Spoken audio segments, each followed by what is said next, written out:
Bueno, ya le pedí a la doctora que me hiciera el favor de esperar e invito a los demás ponentes, al doctor Olvera, al doctor Cacho y al doctor González Aguilar, si hacen el favor de pasar al estrado para dar por finalizar las conclusiones y si tienen alguna pregunta. Comento, bueno, el glioblastoma es un tumor muy interesante, creo que muy difícil de tratar y con unas sobrevidas muy pequeñas en adultos. O sea, yo soy oncóloga pediatra. En niños es un poco mejor la sobrevida, pero finalmente también es un tumor que nos da miedo manejar.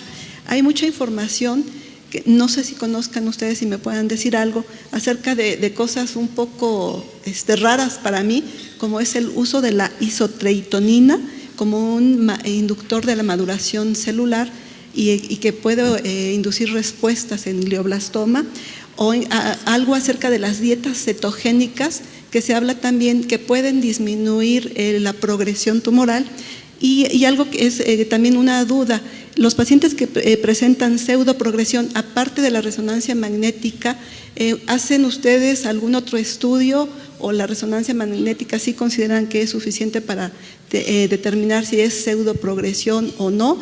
Hay un estudio que dice que los pacientes con pseudoprogresión que se someten después a una biopsia o una resección de esa lesión, el 30% no tienen tumor activo y el 60% sí.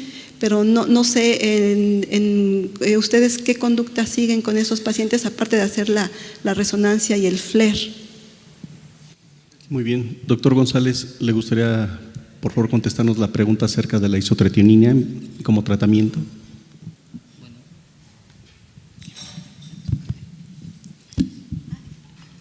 Bueno, en relación a la primera pregunta, pues el glioblastoma del niño es completamente otro tema aparte. Digo, en realidad los tratamientos que se utilizan en adultos se tratan de poner en niños y se ha demostrado que no tienen la misma eficacidad.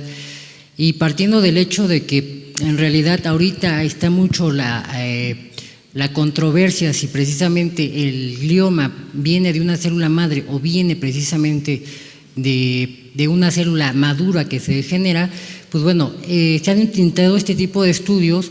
Yo particularmente, bueno, de lo que he leído, pues parece ser que tiene cierto rol. Los estudios que se están llevando a cabo no terminan de ser convincente. En realidad yo creo que el glioblastoma del niño sigue siendo poco estudiado, porque al final es más frecuente el glioblastoma en el adulto, se carecen de estudios y parece ser que tiene un rol, pero yo creo que falta mucha más evidencia para poder sacar una conclusión a eso. Y acerca de las dietas cetogénicas que comentaba la doctora, ¿alguna consideración adicional? De la dieta cetogénica. Pues realmente de la dieta, digo, yo he leído muy poco, creo que no tiene tampoco ningún papel, pero bueno, en este tipo de casos los pacientes y los familiares buscan todo, y bueno, también hay ciertos grupos que estudian este tipo de temáticas, pero la verdad yo no creo que tenga ningún rol de lo poco que he leído. Okay. Doctor Cacho, ¿nos podría ayudar para contestar la segunda pregunta acerca de la pseudoprogresión que utilizamos qué es lo que actualmente se recomienda? Si nos podría hablar algo acerca de los criterios de Rano y si tiene alguna finalidad hacer PET con timidina o alguna otra imagen, por favor. Habitualmente no estamos sometiendo a los pacientes a biopsia cuando pensamos que tiene pseudoprogresión, y esto lo habla mucho, como decía Alberto hace ratito, depende también del FLAIR, que son los nuevos criterios de Rano. O sea, para nosotros someter a un paciente a rebiopsia es muy difícil, y lo que estamos utilizando en la actualidad es PET con timidina para ver la recurrencia mucho antes que meter al paciente a biopsia. O sea, es mucho más riesgoso meter al paciente a biopsia. Con el estudio de Neuro-Oncology que está a punto de publicarse de Alberto, la resonancia magnética junto con el PET con timidina es más que suficiente. Sí. Primero que nada, felicitarlos. Soy Farina Reguín, del 20 de noviembre, también oncóloga pediatra. La pregunta es, ¿ustedes están haciendo ya lo de metilación del MGMT en el INCAN y ya lo tienen publicado? Hay 5 kits comerciales. De hecho, si leen el artículo subsecuente de Stubb de lo de la metilación, ellos utilizaron 2 distintos como kits. El primero tiene una sensibilidad del 72%, y el segundo tiene una sensibilidad como el 82%. O sea, depende mucho del kit que uno utilice. Nosotros estamos intentando utilizar un kit que se utiliza más en Europa, y no solamente ese marcador, porque además tiene una sensibilidad muy bajita, porque si se destiñe inmediatamente, o sea, a los 3 días ya la tinción no es como lo adecuado.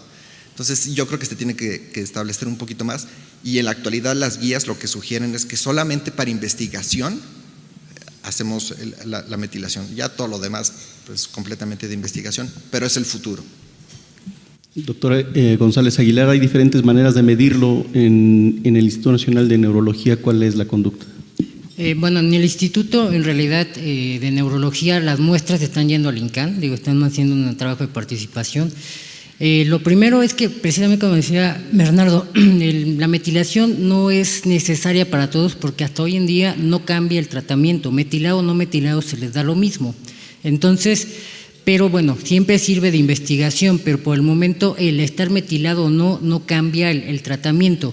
Pero bueno, en el caso de la metilación hay cosas importantes a resaltar. Se puede hacer por varias técnicas, que es la pirosecuenciación, pero pirosecuenciador no hay en México. Se puede hacer por PCR metilación específica, que eso pues bueno, es como de las alternativas para nuestro medio. Y hay una tercera que es a través de inmunohistoquímica, pero realmente es como complejo, realmente se necesita mucha experiencia para poderlo medir. Puede ser una alternativa para algunos centros, por ejemplo, en nuestro medio, que es una técnica de bajo costo, pues bueno, podría ser una alternativa. Y en relación a la pregunta que también hacían hace rato, la metilación, de las utilidades también que se le ha encontrado es que si un paciente tiene una pseudoprogresión y tiene una metilación, suele ser que es precisamente una pseudoprogresión y no una progresión verdadera, ¿no? Entonces, es otra de las utilidades que se ha dado. Y pues yo creo que ahorita todo se está centrando en el INCAN precisamente para tratar de estandarizar la técnica. Y pues bueno, sí recalcar que bueno, es importante la metilación para investigación, pero ahorita no es una toma de una toma terapéutica que haga la diferencia entre saberlo o no. ¿Alguien más que quisiera hacer alguna pregunta o algún comentario? Yo le quisiera hacer una pregunta al auditorio. De aquí podrían hacer la mano, ¿quién hace calidad de vida dirigida a neurología en pacientes con glioblastoma multiforme?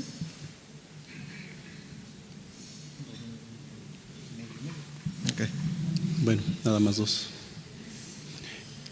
Doctor Olvera, como parte del abordaje integral, le pedimos a usted que nos diera la presentación que muy amablemente nos hizo el favor de ilustrar de una manera muy adecuada. Digo, pues todos sabemos que pues en el abordaje requerimos de una resonancia, de un equipo multidisciplinario, una resección quirúrgica máxima con tratamiento concomitante con quimio, radio y después adyuvancia con temozolomida.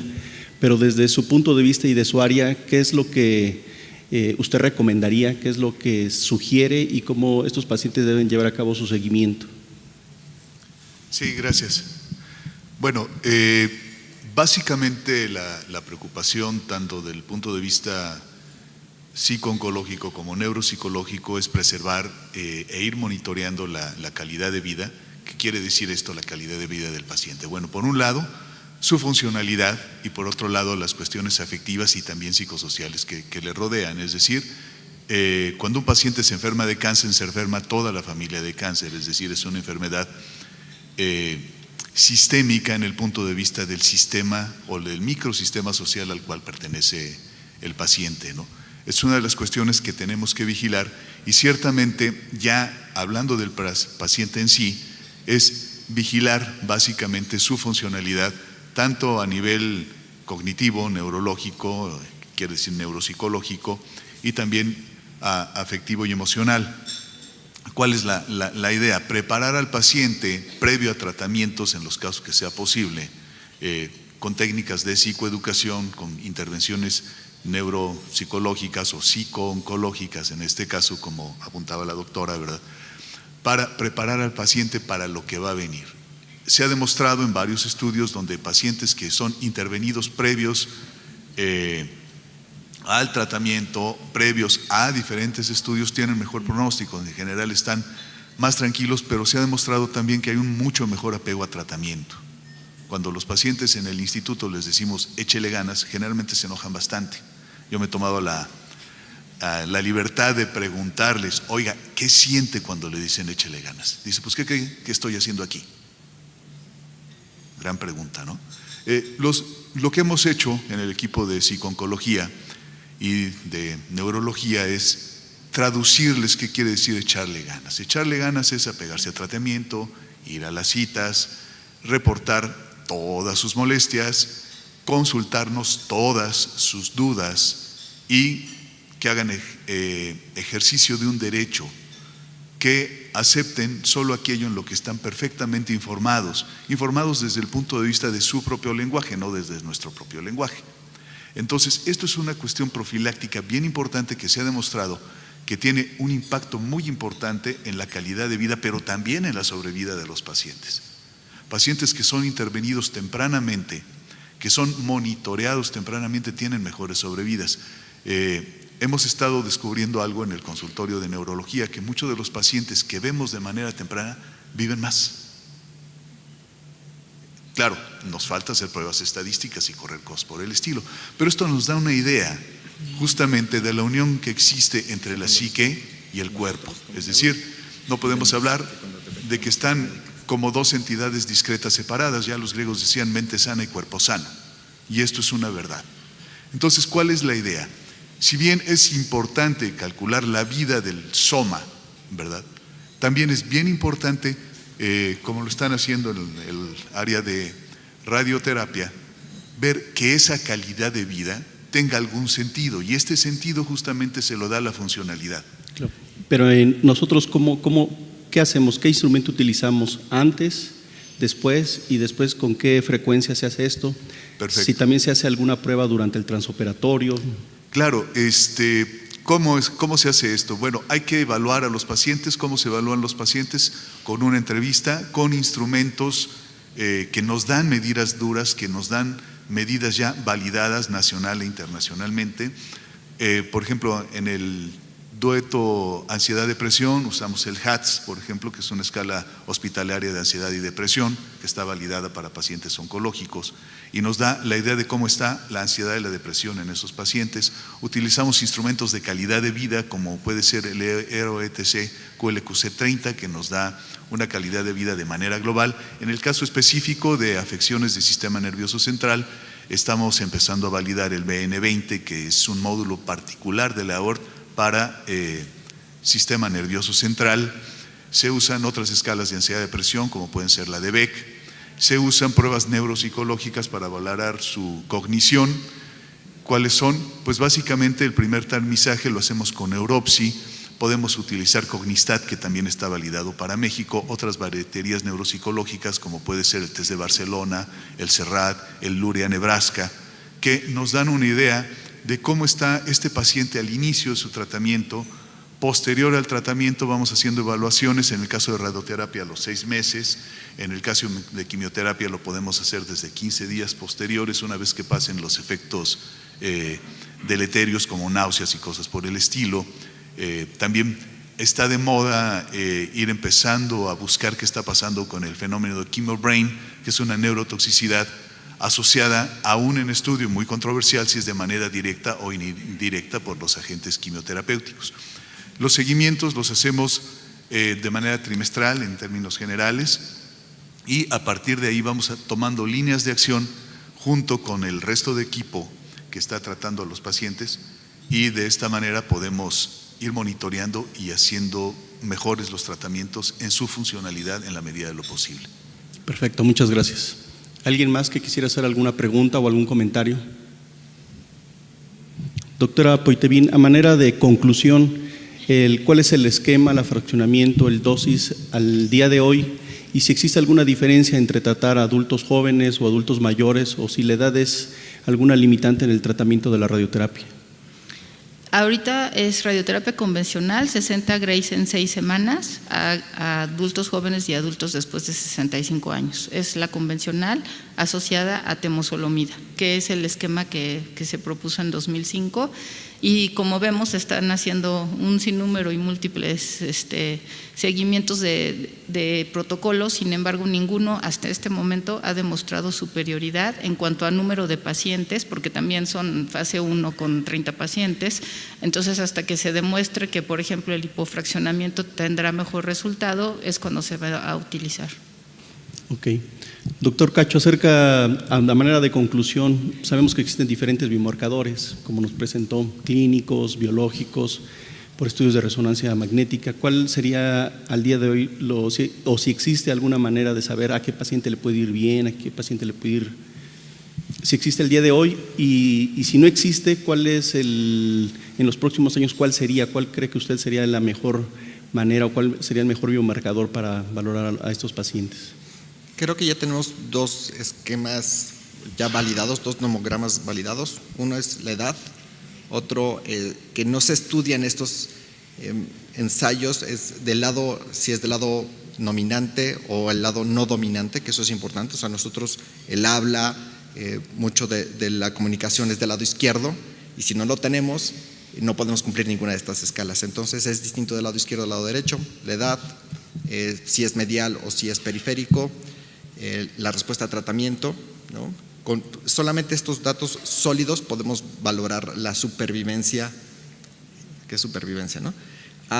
Por lo menos 4 años. Yo creo que teniendo basado estos principales 4, que es la edad, la localización, la calidad de vida, el mini-mental, que el mini-mental se hace en 10 minutos, o sea, en general la calidad de vida, la calidad cognitiva, son suficientes herramientas para decidir si le va a ir bien o no al paciente, clínicamente. Ok. Y Alberto, tengo la impresión como que te gustaría bailar con las 2 modelos que nos presentaste, pero obviamente todavía los datos están inmaduros, nos los vamos a ver en 2 semanas algunos resultados, pero a manera de conclusión, el día de hoy, ¿cuál es el tratamiento y también cuál crees tú que sería lo más novedoso que nos vayan a presentar? Pues bueno, no quiero bailar con ninguna de las 2, pero en realidad hoy en día, pues bueno, el tratamiento se divide en gente mayor de 70 y menos de 70, y convencionalmente pues todos los tratamientos es para gente menor de 70 años y pues bueno, radioterapia con temozolomida. Y pues bueno, yo creo que habría que esperar un poco para ver los resultados del bevacizumab y pues bueno, yo creo que lo que sigue es, pues bueno, seguir haciendo estudios. Ahorita de lo que tenemos parece ser que no solamente bloquear una vía, yo considero que por lo menos de las propuestas que se han hecho es valorar, modificar la expresión de un receptor, modificar la expresión de los vasos y modificar la expresión del endotelio, que sería como básicamente un bloqueador de un receptor. Posteriormente ver un inhibidor de una vía molecular y pues bueno, un antiangiogénico, como 3 medicamentos unidos como para tratar de tener mejores resultados, pero yo creo que indudablemente lo que necesitamos es pues seguir estudiando en nuestros pacientes, tener más estudios y obviamente en base a estos estudios pues diseñar si pudiera haber un medicamento que pueda modificar como todo en un contexto, ¿no? Muy bien. ¿Alguna pregunta, alguna duda, algún comentario?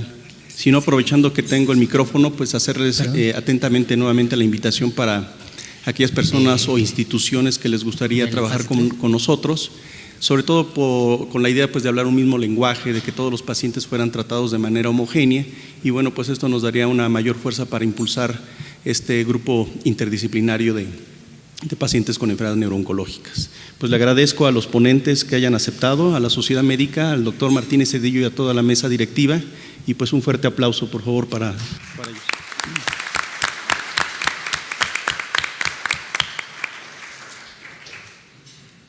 El doctor Martínez Cedillo les va a dar unas palabras. Nada más también para agradecerle a todos los profesores que tuvimos esta mañana, como siempre, pues de excelente calidad las presentaciones, y a todos ustedes también agradecerles su amable asistencia. Muchísimas gracias. que tengan un buen fin de semana y les recuerdo que la próxima sesión es el 22 de junio, va a ser sobre cáncer de mama, también muy interesante. Muchísimas gracias, buen fin de semana a todos.